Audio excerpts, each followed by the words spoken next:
So welcome to you all for joining me today. Today is a very special day, as you know, it's Gimel Tammuz. I happen to be now at JFK Airport on my way back to Baruch Hashem, to England.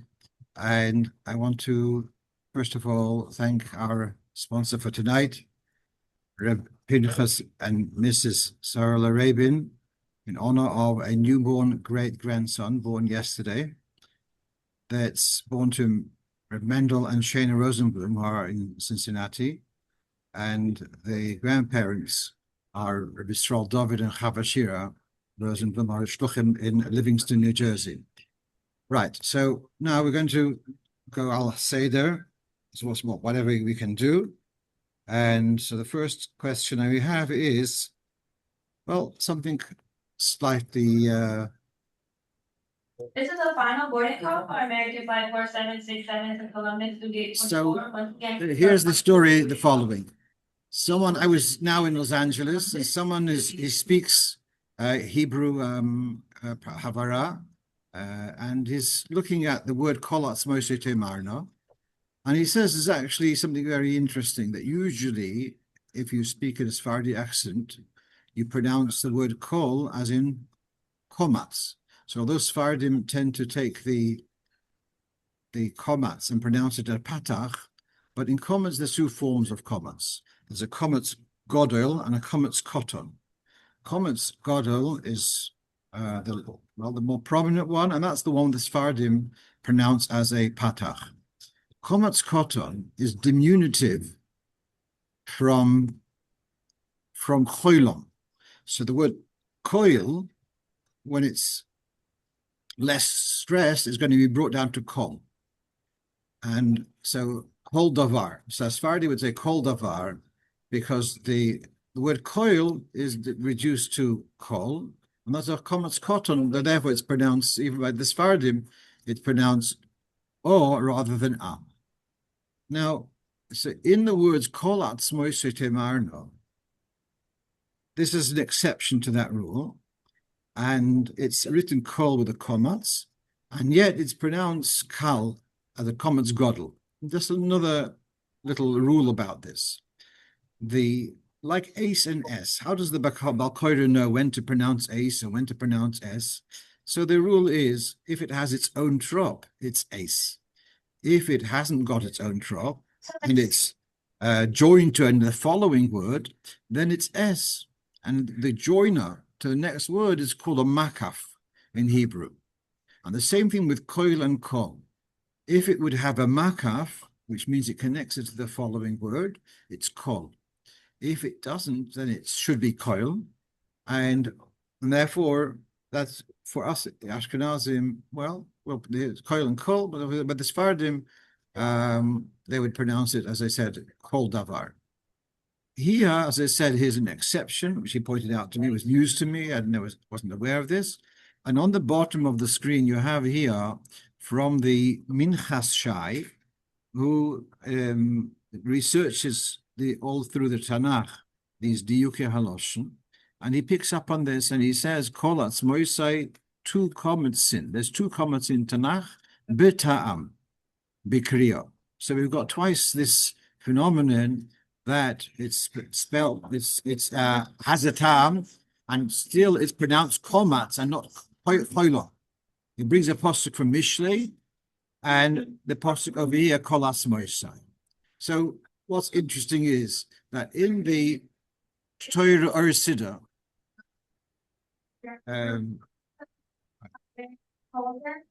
in the Torah or Siddur, he has here put in a makaf.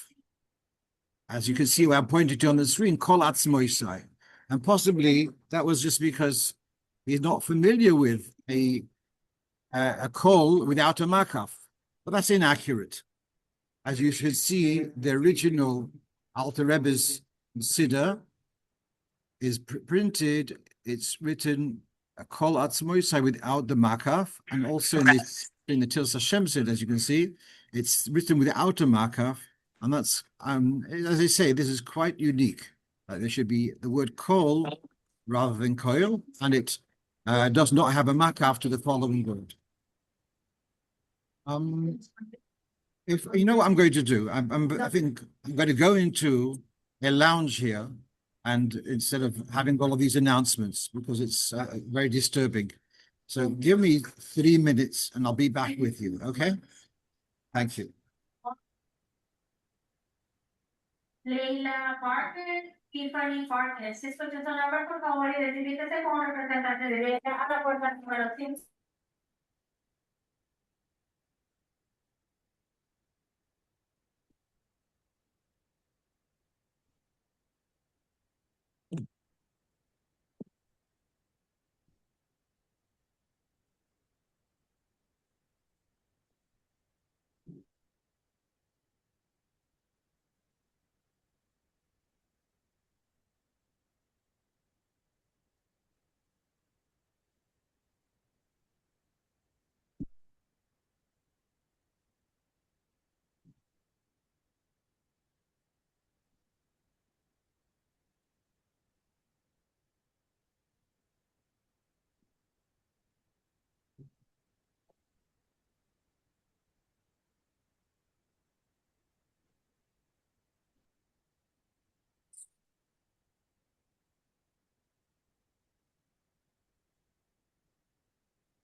All right, that didn't work. I'm just going to continue.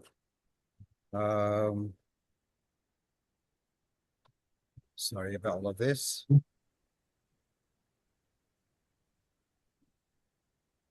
Okay.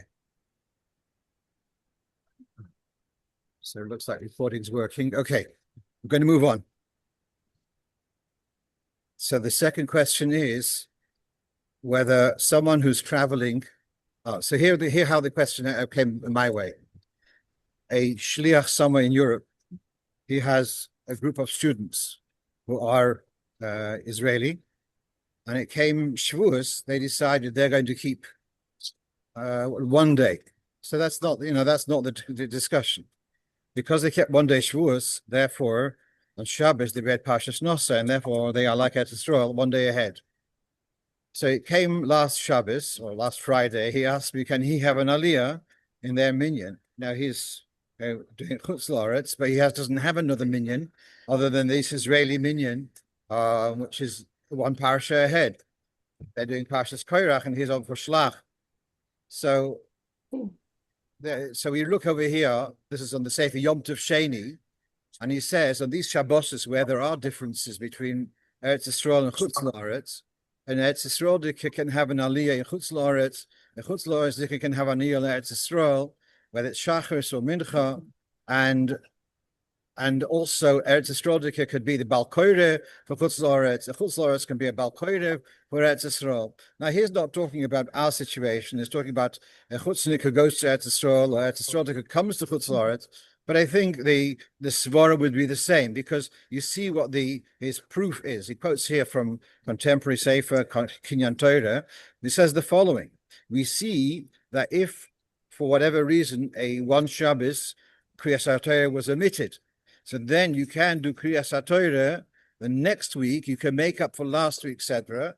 You may remember in post-COVID, a lot of people were doing this kind of thing, and so you read last Shabbos' Kriah. Now there are those who say you do the whole Kriah in one with Kohen, and others say no, you actually do like a double Sedra.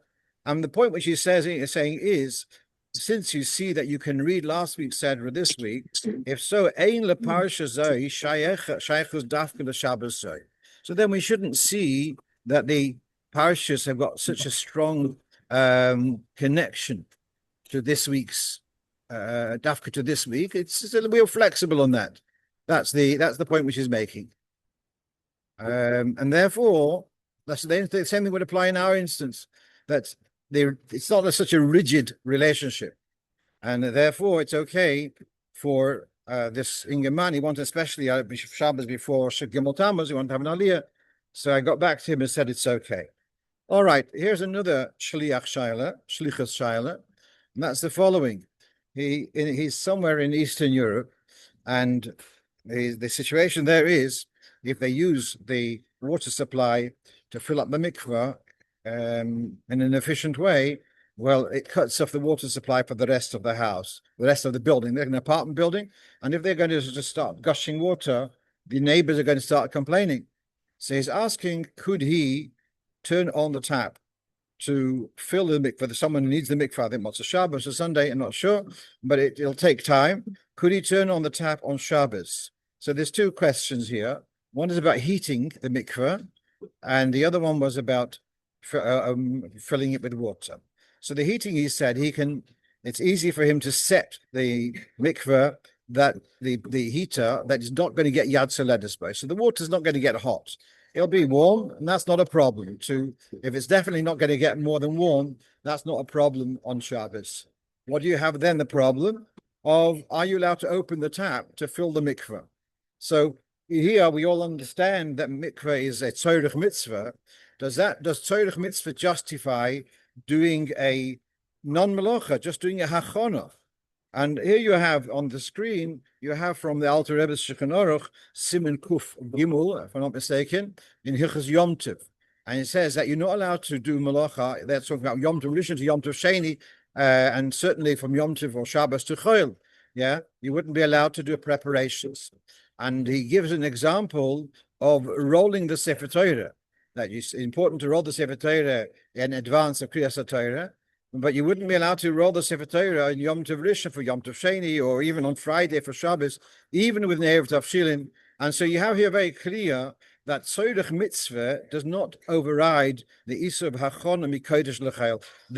One of the master sources of this, you could say, is the Ramah in Hilchos Simchas Torah, where he says you're not allowed to prepare the Simchas Torah Kiddush in the afternoon of Shmini Atzeres.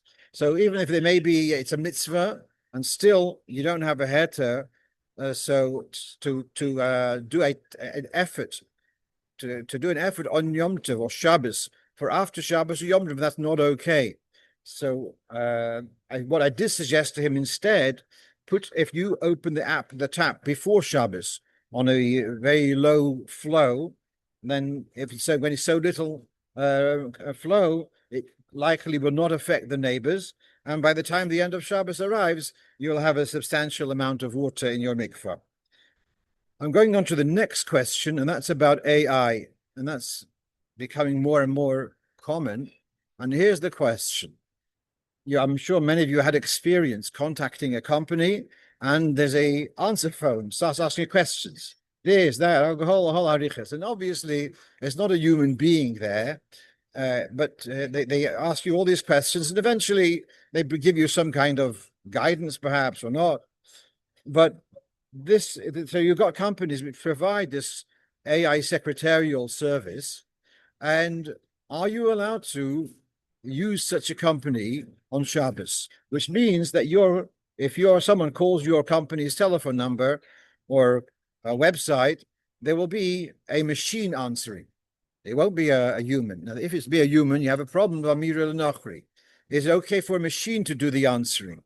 So we have a kind of precedent, which is from I mentioned it many times, perhaps, the Shimon Greenfeld, who was a Rov in Hungary pre-war, Shalos Tshuvas Maharshag, and he talks about a vending machine which sells chocolates, candies, and it's in train stations, and people can buy supplies of these things.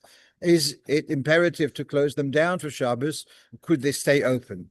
And he says a principle that, as far as you're concerned, it doesn't matter to you whether they buy it on Friday or on Shabbos or on Motzei Shabbos. You're selling goods, and those goods, the customers can take it at any time, and therefore he does not see that as schar Shabbos, because the time is not of essence. The time of purchase doesn't matter. So I just see a parallel in our situation that Shabbos brings this source. I see this as you've got customers, whether they would call up you for this advice service before Shabbos, on Shabbos, after Shabbos. It's no different. So I don't see it any different to something like chocolate in the vending machine, and therefore I think it is okay.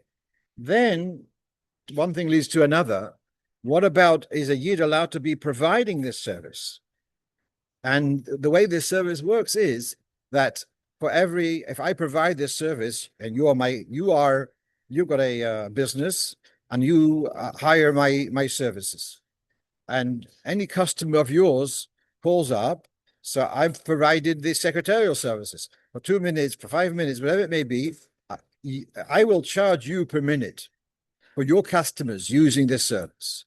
So that effectively, then now I am making money on Shabbos, because I'm charging you for the time your customers used my service on Shabbos. So that's the problem of schar Shabbos. But having gone through the dinim of schar Shabbos, as you remember, a couple of weeks ago, we came up with this very interesting chiddush in schar Shabbos. The havlo can mean even if you charge for the Shabbos hours specifically, but if the contract is broader.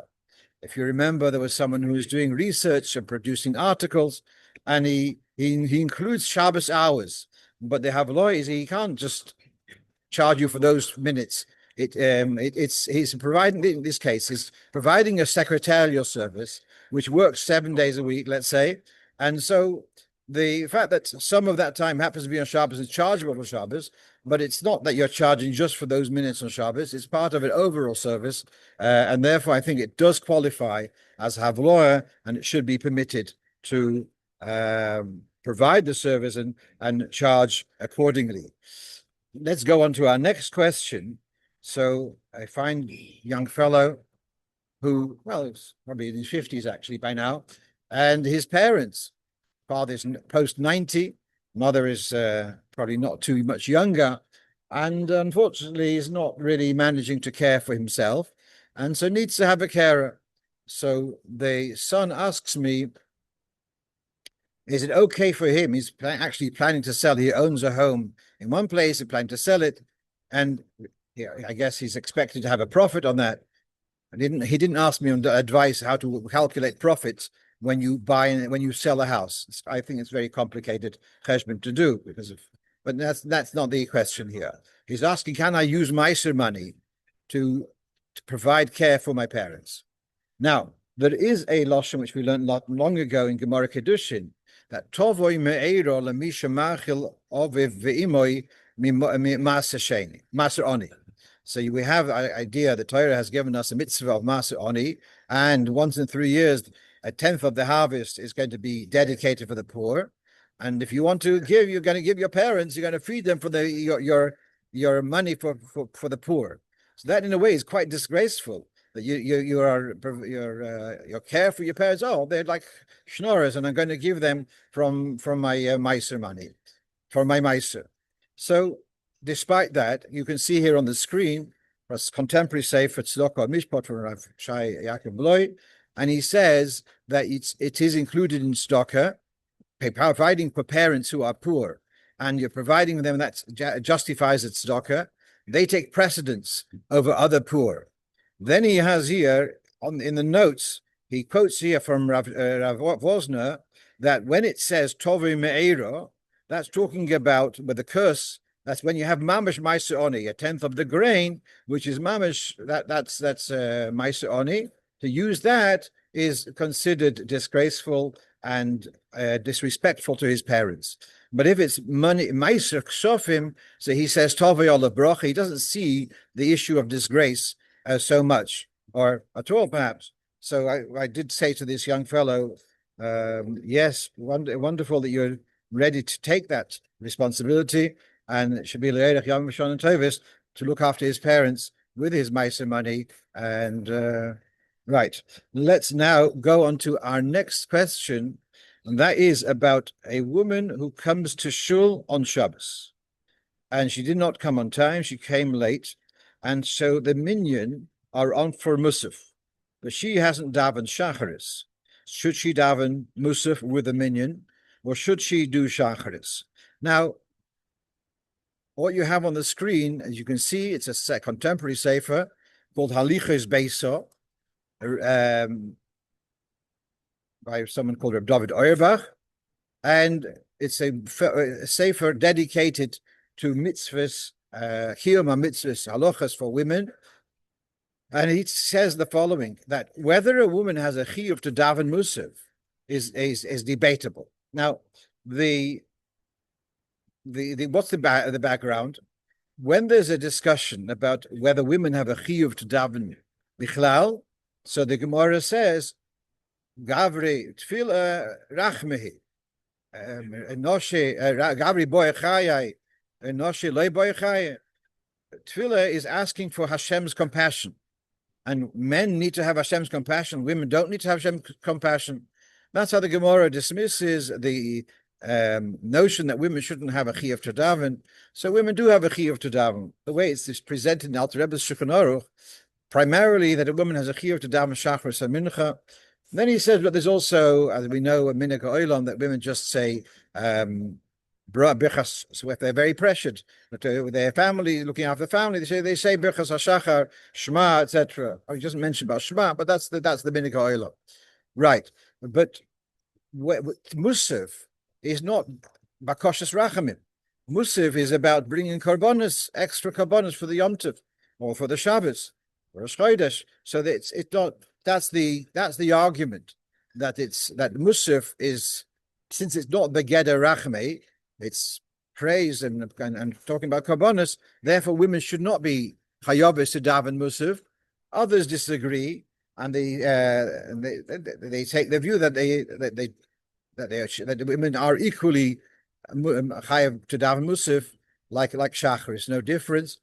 So we have here a machlokas of achronim, and we have a kalal in halacha bori v'shemo. You have something which is for sure and something which is a doubt. So the one which is for sure takes precedence, and therefore the fact that she hasn't daven shachris, well, daven shachris. That's for sure. You have a chiyuv to daven. I suspect that if she's going to daven musaf, she may not necessarily find the time to daven shachris later. It also becomes confusing to say musaf before shachris, but I wasn't looking from that angle. Just that to say that the chiyuv of davening shachris is a greater, clearer chiyuv than to daven musaf, and therefore do musaf first. Do shachris first. Okay. Another couple of things. So we have a question. So a woman was asking me, so if she needs to go to the bathroom in the middle of Shemona Esrei and she comes back, does she go back to the beginning of Shemona Esrei or just start where you left off and so on? So actually, this is quite a complicated halacha. And in Siman Kuf Dalet, Sif Dalet, the Alter Rebbe has quite an arichas about this. But what I wanted to say is the following, that there's a chiddush of the Alter Rebbe in the Siddur, and that is about person needing to use the bathroom and davening. So there is a strong emphasis that when you're davening, you shouldn't have the pressure of nature's call on your body. In a sense, it makes the body inappropriate, it's out of order. And at kedekach, some poskim want to say, if a person was davening and was at the same time struggling to control themselves, their personal needs, then possibly their davening is a disgrace. They'd have to daven again. That's how chomer it is, according to some poskim. So here, the Alter Rebbe has got a surprisingly lenient position in this. So we're going to read this inside. So again, this is not from the Shulchan Aruch, it's from the Siddur, and in the Siddur, the Alter Rebbe has got first Hashkamas HaBoker, then he's got Hichas Tzitzis, Hichas Tefillin. So this is from the Hashkamas HaBoker, towards the end. So, V'lo Yashhei Nekovov, a person should not delay relieving themselves when they need, Shelo Lavoy Al Bal Teshaktu Medivrei Sofrim, not to cause yourself to be in a state of disgrace, and that's Yisud Rabbanon. That's if he's already feeling the need to relieve, and he's consciously restraining himself.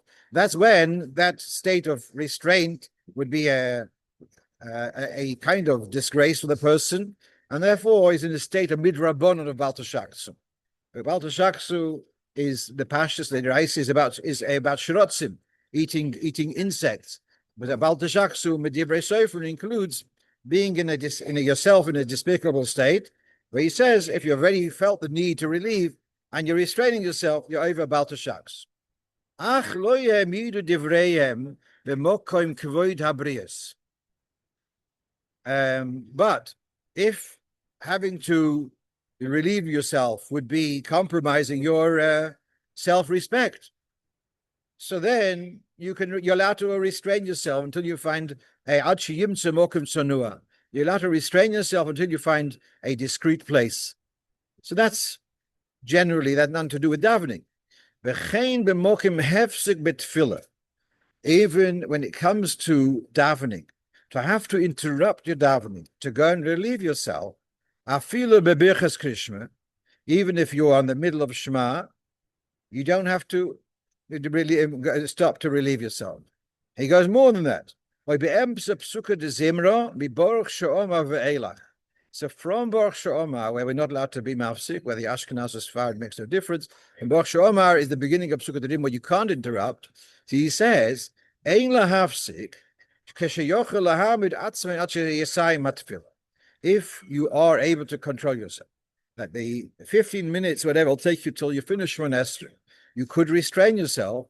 So yes, it's going to be an effort, and you've got internal pressure to relieve, and still you are advised to wait till the end of davening. So again, we've said here to restrain yourself goes under Balta Shaksu Midivrei Sofrim, and yet if that's going to be causing a hefsik bitfila even from Baruch She'omar onwards, so then the advice is to wait it out until after Shemona Esrei. So certainly, if you are middle of Shemona Esrei, if you could wait another couple of minutes until you're finished Shemona Esrei, then you should. If however, if mamish, that's not possible, and the person had to. So there's one opinion which says that if if the interval was as long as you could daven a whole Shemona Esrei, then you go back to the beginning, etc.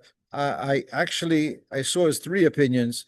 I was So it's a bit challenging to summarize.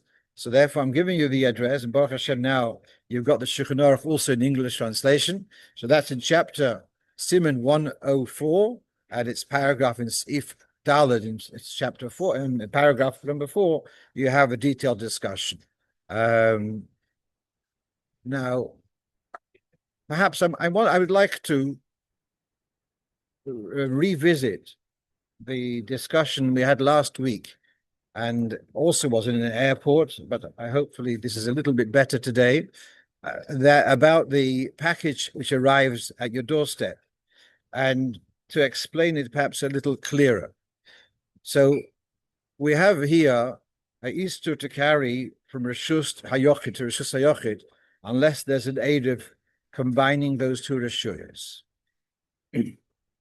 By contrast, when it comes to the open air, to carry from one chotzer to another chotzer, you don't need to have an Eruv to carry from one chotzer to the other.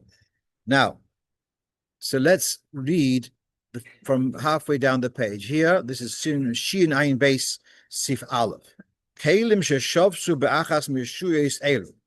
If you have, we've said that there's a versatility that you can carry from Reshus, from chotzer to a rooftop to etc.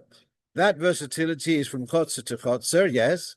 Osu lachnisom lebayis acher sheloi eirav im reshus zoi sheshobas akli besoichai.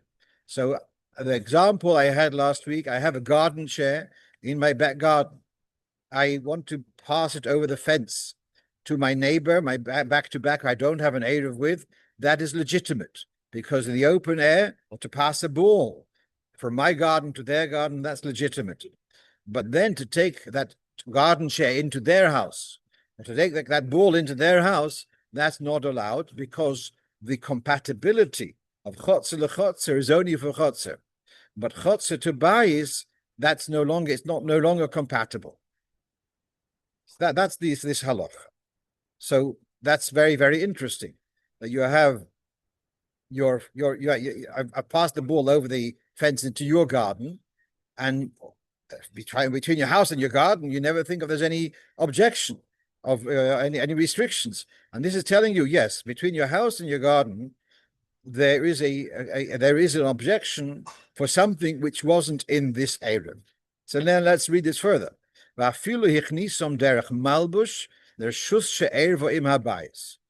say you were wearing a garment and you brought it to a open air area, which is part of the Eruv with the house. So I'm wearing a jacket and you bring it to your Reshus HaMoireves, you got to your garden, and you're allowed to carry freely from your house to your garden. But this jacket would not be allowed to be carried. Also, you wouldn't be allowed to carry the jacket from the garden into the house, because as far as the house is concerned, this is coming from beyond the Eruv, and beyond its Eruv, and therefore that's not okay. Let's read further. Say